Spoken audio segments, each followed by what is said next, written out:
Welcome to another edition of This Team is Killing Us, a podcast about what the Carolina Panthers do to good people. She is Lauren Brownlow. I am Dimitri Ravanis. And Lauren, what is killing me today is we have to do this again on Sunday.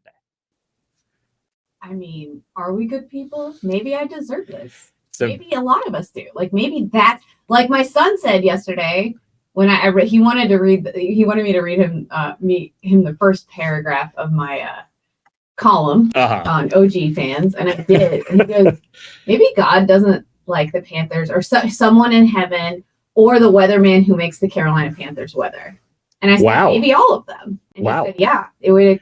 He's like, maybe. It is, look, first of all, from the mouths of babes. Secondly, the fact that he would include the weatherman that makes the Carolina Panthers weather on a week when they played in a dome. also, well, obviously, yeah. No. Listen, that's not a shot at your son. That is how bad whoever hates the Panthers hates the Panthers. I also took it as like prognosticators, and I wanted to be like, the thing is, though, buddy, we all thought they would suck. Yeah. But I knew he didn't care, so I didn't bother. But it's like everyone knew they would not be good. Yeah. No one was even like we didn't even before the season talk about it in terms of wins and losses. We were just like, please don't go out and be embarrassing. And what do they proceed to do?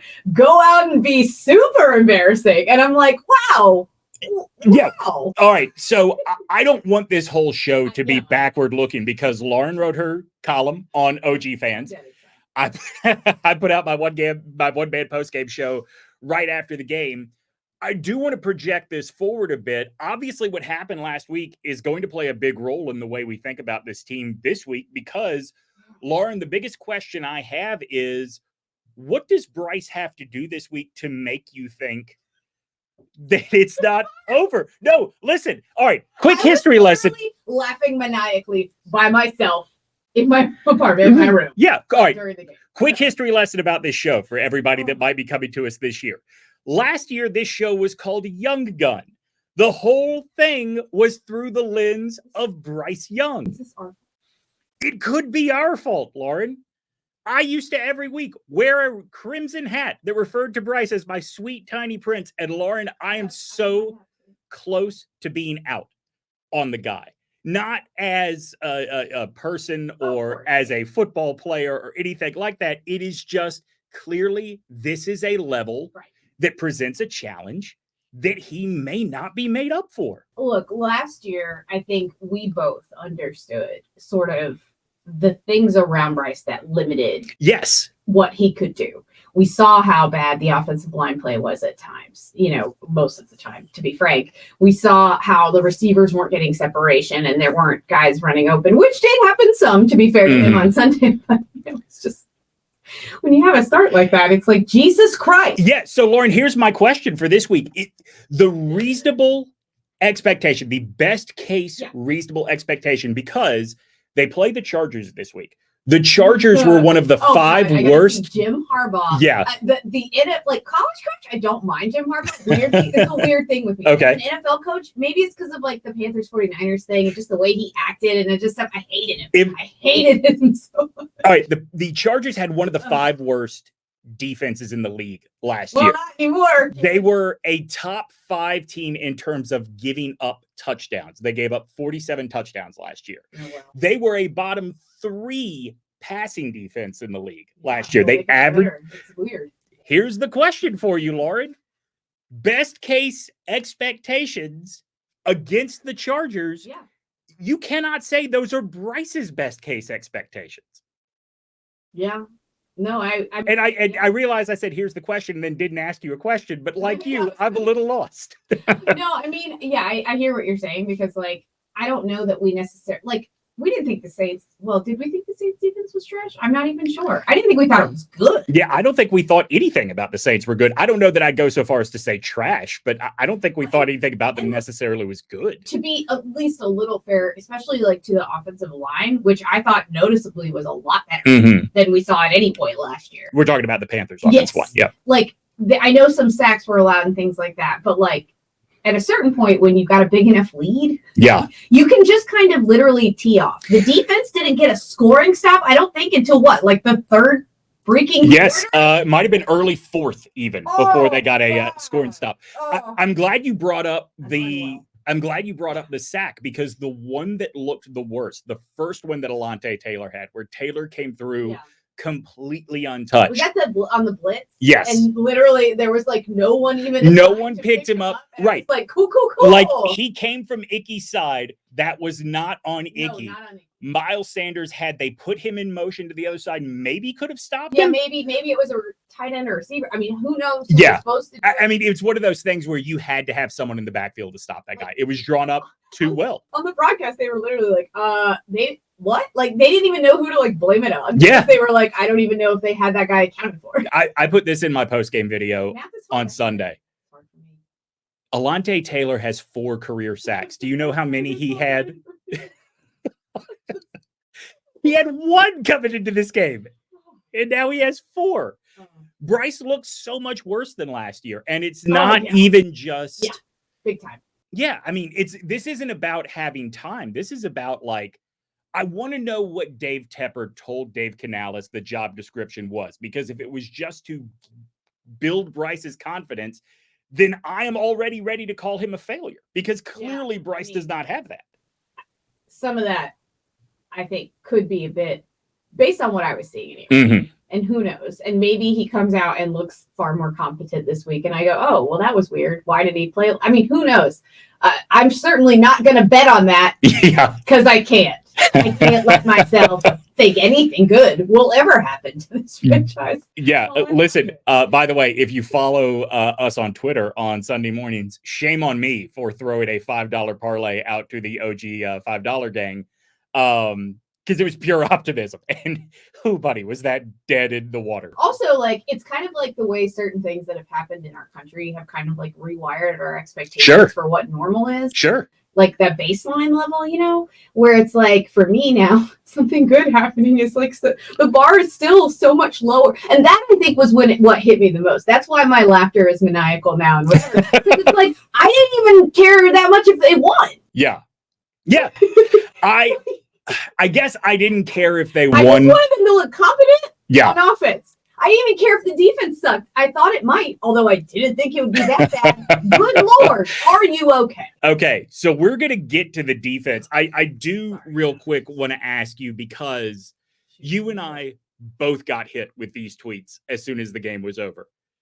Everybody is already plotting for that number 1 pick next year, right? And maybe they'll trade it again. That'd be fun. So why wouldn't you? Honestly, even if you think Bryce is not the dude, you do not have the team to go draft another quarterback. I'm with you. 100. You and I are on the same page on that. Yeah.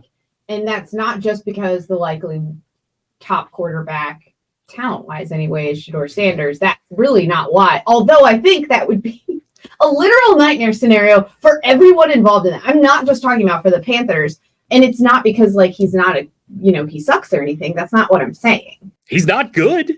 I mean, NFL wise, he's not good. Yeah, I don't know. I like some scouts say he's great. He's definitely better than he was last year. I won't pretend to know. Sure. They don't know either. Let's be honest. So they have no they don't know. Obviously, no one knows anything. Right? So here's why I bring this up. Casey, all he left is Casey K on OG fans. No, they can't draft. This is what he put. Can't wait till the Panthers get the number 1 pick again, and the best quarterback available is one Shedeur Sanders. Probably will need a new head coach again at that time too. Okay. Here's the thing. Let's say you go to the car lot and they're having a great day. Yeah. Right. And I'm not comparing Shedeur to this. I'm just saying this is a general philosophy thing on my part, not just Shedeur. It's whatever. And like, you're like, I'm looking for this specific, like, I'll say like a Subaru. I have one. Okay. The safe, reliable automobile. And they're like, we have this extremely used, like, I don't know. I'm not a car person. Like Honda Civic or something that's like 10 years older or whatever. But this is our best available. You're not going home with that car. Right. Right. So I don't understand why we do this with quarterbacks. Why we say like, well, it's not like we go shopping for stuff and we go, well, this is the best one available and I have to have it. I have to have one, so I'm just going to buy it. Like, I wouldn't buy a container of expired milk because I need milk that day. I would go look for milk or wait for a time when good milk is available. I would not just buy the milk because I have to have milk when it might kill me. Okay? I'm so sick of talking about this, about constantly projecting the draft pick, because clearly this team needs help on defense. Clearly, the best players defensively in this draft are James Pierce Jr. out of Tennessee and Michael Williams out of Georgia. And they would be wasted on this defense. They would be absolutely wasted. There is no help coming in the draft. Quit talking about what they do with the number one pick. Look, I'm fine to Don't even trade it. Just forfeit it. Say, we don't deserve it. Thank you for the offer, but we do not deserve it. Here, like, that philosophy, though, of like, well, you need a quarterback, here's one. Yeah. Or, like, I guess maybe, like, the cruder analogy is the end of the night scenario when you're like, I gotta go home with somebody. Sure. And you just find the best available. It doesn't mean it's good. And that doesn't mean it's good for you. Sure. It doesn't mean it's good for that person. It's often very bad and can have lifelong consequences that take you a long time to recover from. Like, this philosophy, this David Tepper-esque, like, ooh, I don't know what to do. We gotta go find a quarterback. Ooh, Sam Darnold. Well, fuck. Okay, I guess so. Great. Yeah. Like, what are we going to give up for him? Doesn't matter. It's Let's not go. the Tepper philosophy is not just we got to get a quarterback. It's we got to get a quarterback, and there's no such thing as giving up too much. Right, and we have to do it right now. Right. He's like my kid in the store. And like me being like, oh, maybe we could get this for like Christmas or something. No. Right. Right now. I'm like, Christ, it's 3 months away. Like, you have like literally any amount of patience. Like, why? Like, you do not have to have it right now. For what? Because I want it. Well, okay, great. Yeah. You want it, David Tepper. Cool. Now, because of this like overreaching for these quarterbacks, let's give me my quarterback now. This team is like extra fucked. It just is, right? And it's almost entirely because of that philosophy, right? Like that whole. And so when people are like, which quarterback are they drafting? I want to die. I'm like, why are you acting like David Tepper? Please don't do that. Right. Wait, listen, ladies too out there that are like, I gotta find a man to settle with because JD Vance said I need to be married and procreate. Not that no one's doing that for that reason, but whatever. Oh, well, that's why my wife and I did. Oh, I'm so sorry. we read the book and we were like, well, time to have kids. Like, wait for a man, like for the man that like treats you well and is the right fit for you. Wait for the quarterback that you are like. You know who the only draft pick is the Panthers have ever made a quarterback that worked? Are you going to say Cam? It is. Yeah. It is. Yeah. That is the only, like, I guess maybe you could argue, like, what? Didn't they pick Kerry Collins? That's what I was about to say. You could argue fine. Kerry You Collins. could make the case, but, like, the guy that you're, like, going to rest on the franchise on his shoulders, there was one. Yeah. One of one. And it was literally the only guy that only the racists could come up with reasons to have anyone else go ahead of him. And even people who were racist were like, yeah, no, that's like, sorry, Blake Bortles ain't it, y'all. Like, what are we doing? I think Bortles was like 6 years after Cam. Or who was it? You're thinking of Blaine Gabbert. You're both bees. Yeah, sure. I'm sorry. All right, I'm broken. I'm a broken person. I want to circle back on something you just said about waiting for the right man. You gotta make sure that you know is what I'm sort of. Yeah. Lauren, Mr. Right, DaveCanales. How does an optimist bully come back from that game? Because one of the things that really, going back and rewatching like the 60-minute replay that they'll put up on NFL.com that stands out to me, all of the penalties happened at the very worst possible times. Well, this team did not have like an overwhelming amount of penalties. It was 60 penalties for 80 yards, but they negated the 2 first downs. Yes, they negated like some of the most creative play calls that we saw all day long. I was like, really? Of course. I was like, a good thing happened. Ha. Joke's on you, loser. Like, the thing that I worry about in addition to addressing the penalties, and really that was more about timing than the penalties itself, is the way the turnovers happen. That's where I really have questions for. Very funny. Yes, that's where I really have questions for how does an optimist bully handle this, because the 2 interceptions were horrible. Like we saw Bryce have picks last year. Like every now and then you have one that was pretty egregious, and we were like, ugh. But like for the most part, you were like, oh, okay, I can at least kind of see what was going through his head. They both led to points.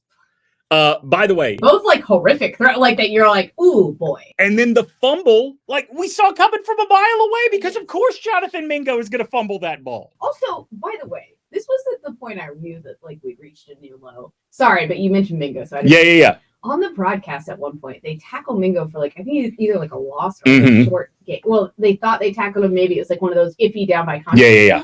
The dude like stands over him, waiting for him to get up so he can hit him again because he wanted to so badly. And I was like, well, if that just doesn't sum up where this team is, I don't know what does. I know that we are supposed to say, hey, it's only one game, but that one game was so bad. Like, honestly, Lauren, and look, I will own this time last year, I was telling you that I had great expectations for the Mingo Bryce connection. I will own that. I was so wrong at this point. I want to know why Mingo is on the roster. I mean, I get why he's on it. Right? Why? Well, I mean, do I know anything? No, I don't know shit. But like, yeah, no, I mean, I think like, I get like the tantalizing part of it. I get what could be, but it's obviously not coming. Not there. Yeah. There's no there. The turnovers, I think, made things so much worse, not just because they were turning the ball over. Have that at that Do you realize that off of the turnovers were literally the difference in time of possession? Those drives were literally the difference in time of possession between the two teams. You have a pick on your first pass of a new year. Let's turn over a new leaf after a 2-win season. Let's see what this quarterback can do. And that happens. And I'm just like, wow. Yeah. Lauren, I think you're leaving out important context, which is an interception on the first throw of the season after a 3-play touchdown drive. A bomb. You got Derrick Carr out there throwing bombs on you, running for first downs on 2nd and 10. Like, I felt demoralized and I wasn't even playing. The vibes are bad, Lauren. Oh boy. I mean, I guess like you can say, if you're DaveCanales, I guess you can, I'm sorry, I'm not laughing at this in particular, but like you could say, you know, the Lord is tested. Like if you believe that everything happens for a reason. No, I can't buy into that because the Lord knows how the test is going to go. This is no, why do you give me your greatest challenges? This is, why can't I complete a single task competently? Like, literally, right? Like, it was just like, hey, just don't go out there and be embarrassing. And they were like, we got you, fam. Oh my God. Like, DaveCanales has been watching this. It's not, we got you, fam. Thinks he's being punished further. I'm sure he does. How could he not? And that has nothing to do with his religion. How could he not? I mean, I think that, and I'm not coaching them or like technically a part of, I feel like I'm being karmically punished. Yeah. This is not them saying, when you say, please don't go out there and be embarrassing, this is not them saying, I got you, fam. This is them putting up their hand for a high five and saying no and running out there anyway. I mean, yeah. So, I mean, I don't know. I will say this, if that didn't break him, yeah, maybe he's just that guy. Maybe he is just that. And like, look, a lot of people got up in arms about. Oh my God, Lord, you have just put an idea in my head that has to come to pass. Uh-oh, here we go. Can we make DaveCanales a pessimist? GothDaveCanales. Maybe that's what this is. Maybe it's an elaborate experiment by this team to be like, oh, you want to stay optimistic all the time? Well, fuck you. Watch this. That's right. Next practice, the soundtrack is going to be all Morrissey. He's right? Yeah. Like, oh my God. Yes. But I am the sun. But people got really pissed about what he said. Yeah. About like, because it sounds crazy.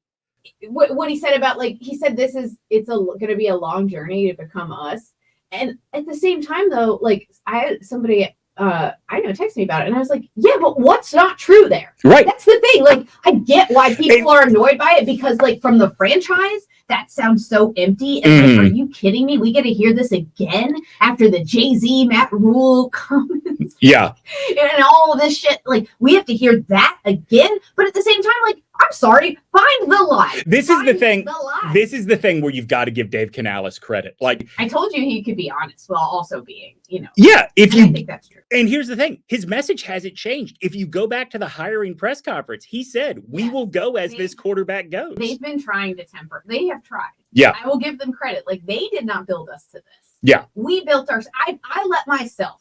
My bad. I was caught slipping. Caught slipping, by the way, to think that like the play would improve. Not even talking like playoffs, like that, because what are those? Wouldn't know. But, like I'm talking like they caught me slipping too, but like the team itself and like everyone around it they've been careful to kind of temper expectations and be like, well, it's gonna take some time. Like they have never said anything different. So I don't know why. Like I get that like coming from anyone associated with the team, it's gonna feel bad.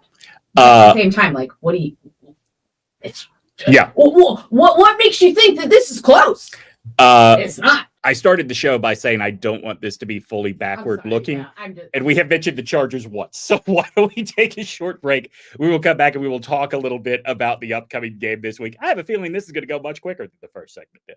Lauren, people need to subscribe to OG Fans.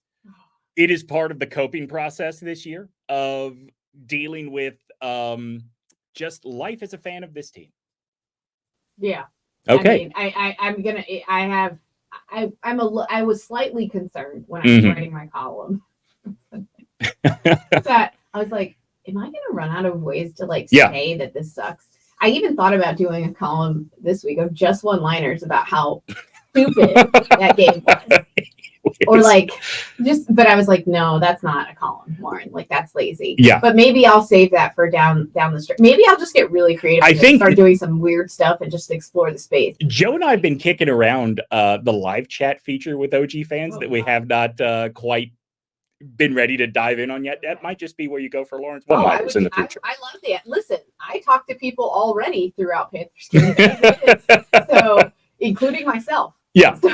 OG Fans is $13 a month. Not only does Lauren write about the Panthers there, Joe Giglio writes about the ACC and NC State. Tom Edwards writes about the Carolina Hurricanes. Lauren also drops a pop culture column each and every week. If you are not signed up for OG Fans, do it now. You get exclusive columns, you get exclusive podcasts that you can only get by being a subscriber. The Founders Club, for $200, you are going to get a subscription to OG Fans for a year and 2 exclusive free gifts. You only have about 3 weeks left to sign up for that before it is over and done with. Go to ogtrianglemedia.com to sign up for OG Fans today. Lauren, I want to talk about the Chargers game, but I don't think we can do it without talking about the fact that the one potential all-pro player on this team is gone. Derrick Brown is done for the year. I already had concerns about how you stop the Chargers to begin with, but now I'm not sure I can envision a scenario where one of those running backs is stopped at or behind the line of scrimmage in this game. Listen, I don't want anybody to ask me why I'm broken. If this let's assume this disaster like fixes itself. Yes. And like things become fine. Okay. After, like when people are like, you imagine the worst case scenario too much. I promise you I don't, because even my twisted, broken brain could not have imagined a scenario where a defense I thought would suck would just let them score over and over and over again. Yeah. Derek Carr. Of all people, I want to go back to what you just said. Right. They did not stop a scoring drive until into the fourth quarter. Literally, people, like it was. Chris Myers literally said, I have to check my notes to confirm that is the first Saints punt of the day. Saints scoring record in a quarter. Jesus Christ. Derek Carr did that, not Drew Brees. Okay. But like the point is, like all of that, like that happened with the defense. Bryce comes out, you're like, maybe he'll get better this year. He comes out looking markedly worse. Yes. Then after the game, they get like truck stick by the Saints in a game that, crazily as it might sound, was not that close. Okay? It was not 30, right? I'm not wrong. No, I'm not. You're right. And then to just add the icing to my cake, like this trash defense with like barely a defensive line rotation as is. Then they lose their best defensive player. Like you can't make this stuff up. I want to I want to explain why it is I'm so pessimistic about this week. J.K. Dobbins, who left one Harbaugh to go play for the other in this last offseason. Do you know what he averaged per carry last week? 13.5 yards per carry. And it's not like he only got 3 carries. Well, I mean, at least the Panthers. And when they do the sort of change of pace thing with Gus Edwards, another running back who left one Harbaugh to go play for the other, Gus Edwards is 6'1", 238.